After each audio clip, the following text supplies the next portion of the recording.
কোনো সরকারি সেক্টর নেই যেখানে সিন্ডিকেট এবং দুর্নীতি ছিল না। এবং আপনারা এখন অনেকে বলছেন যে জিনিসপত্রের দাম কমছে না কেন? এখন ১৬ বছরের যে ফ্যাসিস্ট কাঠামোটা, এটা একদিনে বা এক মাসে ভাঙা সম্ভব নয়। এটা আমাদের সময় দিতে হবে। তো এরপর আপনারা দেখছেন যে ৫ আগস্টে সরকার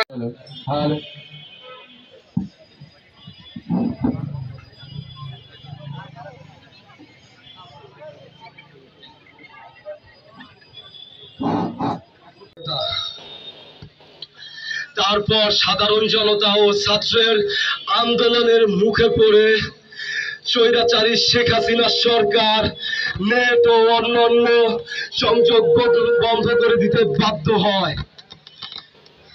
তারপরের কাহিনী ১৭ জুলাই আমরা গায়েবী জানাজা করার জন্য ডিসি চত্বরে যখন জমায়েত হই, তখন আমাদের ক্যাম্পাস আমরা গায়েবী জানাজা আদায় করি, গায়েবী জানাজাটা পড়ি।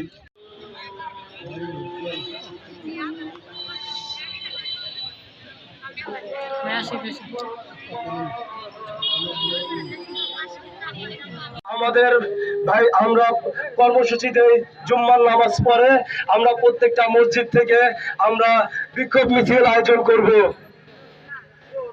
সেদিন বিক্ষোভ মিছিল আয়োজন করার পরে স্বৈরাচার শেখ হাসিনা সরকার ওই দিন আমাদের ভাইদের উপর এ পরিমাণে গুলি করে, এ পরিমাণে হত্যাযজ্ঞ চালায়। ওই দিন আমাদের সারা বাংলাদেশে আমাদের প্রায় ১০০+ ভাই মারা যায়।